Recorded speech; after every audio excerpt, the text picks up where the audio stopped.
He was the sound of fire and thunder behind the silver mask, the smoky guitar that turned Kiss into legends. But behind the makeup and fame, Ace Frehley was more than a rock god.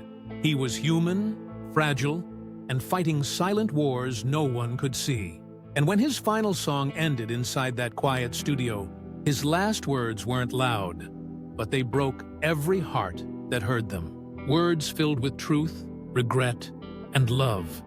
The kind that made even the toughest rock souls cry. This is his final echo. It happened inside a soundproof studio in New Jersey.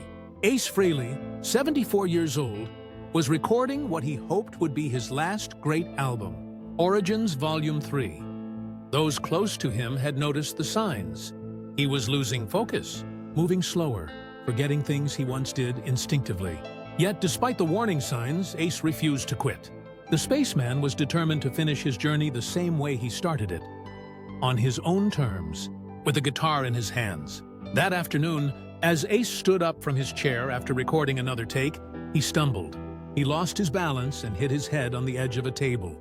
At first, it seemed minor, but hours later, a second fall, this time in the bathroom, made everything worse.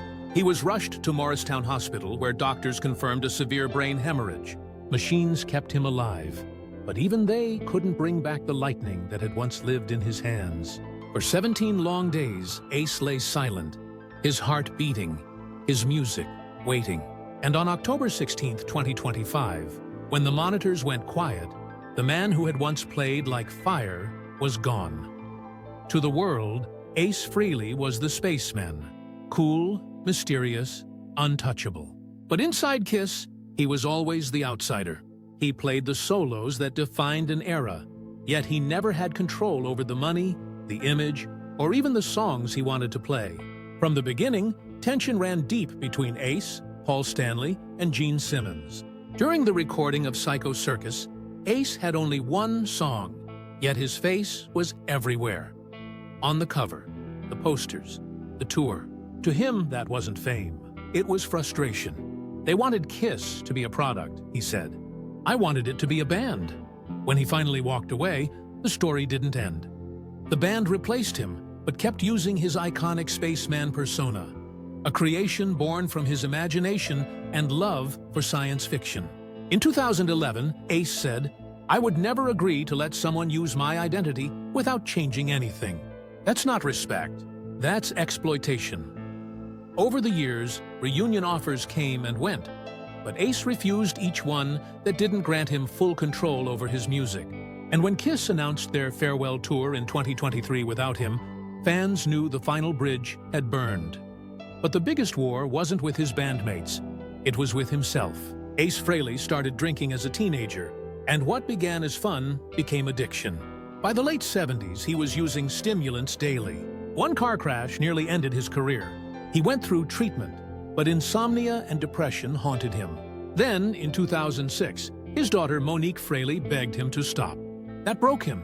He entered detox and stayed sober. "I destroyed almost everything I had," he said, "but I couldn't lose my daughter." Sobriety didn't fix everything, but it gave him a reason to fight again. From the ashes of his old life came a creative rebirth. Ace Frehley went solo, fully independent, fully in control. No corporate pressure, no makeup, no mask, just music. "I just chase the sound I want to hear." Even as his health declined, Ace still checked every cable and every amp himself before each show. His body slowed, but his passion burned brighter than ever. By 2025, Ace was preparing Origins Volume 3, a project he described as the summary of everything he missed. He spent nearly every day in his private studio, recording, editing, and mixing, refusing to let anyone else play his parts. He even agreed to appear at the Kennedy Center Honors, his first reunion with Kiss in over a decade. He wouldn't perform, but had agreed to attend as a guest of honor, a symbolic closure to decades of silence. Perhaps he wanted to end things in peace, to say goodbye to his past without bitterness. But fate intervened. Before the event could take place, Ace's health failed, and the album, along with his plans, remained unfinished. Long before the stardom, before the makeup and the pyrotechnics, Ace Frehley was just a kid from the Bronx. Born in 1951 to a working-class family of German and Dutch roots, he learned music not from teachers, but from the radio. At 13, he got his first electric guitar as a Christmas gift. No lessons, no structure, just passion. He taught himself to play by ear, listening to Jimi Hendrix, Eric Clapton, and Jimmy Page. He never cared much for school. What he cared about was sound. His friends nicknamed him Ace because he could win anyone over, whether on the streets, in a bar, or on stage. Before joining Kiss, he played in local bands of every style, from hard rock to progressive, while working odd jobs to survive, delivering pizzas, driving taxis, anything that kept him close to music. Then in 1972, fate knocked. He saw a flyer from a new band looking for a guitarist. He showed up to the audition wearing mismatched sneakers, one red, one yellow. When he plugged in his guitar, the room fell silent. Without looking at the notes, he played with precision, fire, and soul. Everyone knew instantly something electric had arrived. That day, Kiss was born. But Ace didn't just play guitar. He designed the band's iconic lightning bolt logo and created the legendary spaceman persona, inspired by his fascination with science fiction and outer space. His image and sound became central to the identity of Kiss.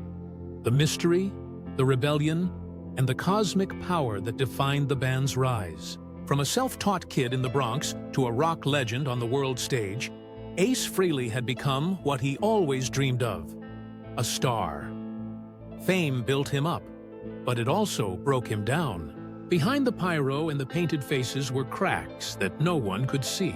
Kiss became a brand, and Ace, the heart of its sound, felt like a stranger in his own creation. He fought not just for artistic freedom, but for respect and recognition. Even after decades of separation, he never found full peace with the band. But he never stopped loving music. Every show, every solo, every riff was his way of saying, "I'm still here." In his later years, his body began to betray him. Every performance became shorter. Every solo demanded more energy than before. His reflexes slowed, his joints ached, but his fire never dimmed. "I just want to finish this album," he told a close friend. "No cuts, no replacements, no excuses." And he nearly did. When Ace Frehley passed away, the studio lights were still on. His final track remained unfinished. The album Origins Volume 3 sat incomplete, its melodies waiting for a hand that would never return. The man who once filled arenas with roaring solos left quietly, surrounded by family and a few loyal friends. The official cause of death read cerebral hemorrhage due to head trauma. But those who knew him best said it was more than that. It was the weight of exhaustion, of the body, of the mind, and of a life spent balancing genius and pain.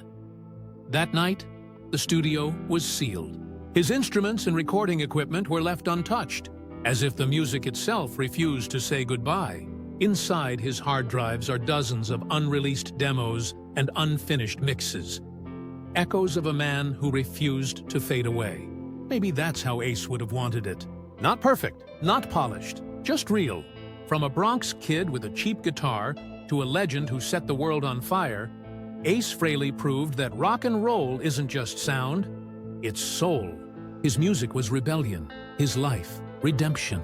He once said, "I'll leave with the sound I created." And he did, because legends like Ace never die. They echo forever. If his story moved you, hit like, share, and subscribe for more untold stories of rock icons who still live through their music. Thanks for watching.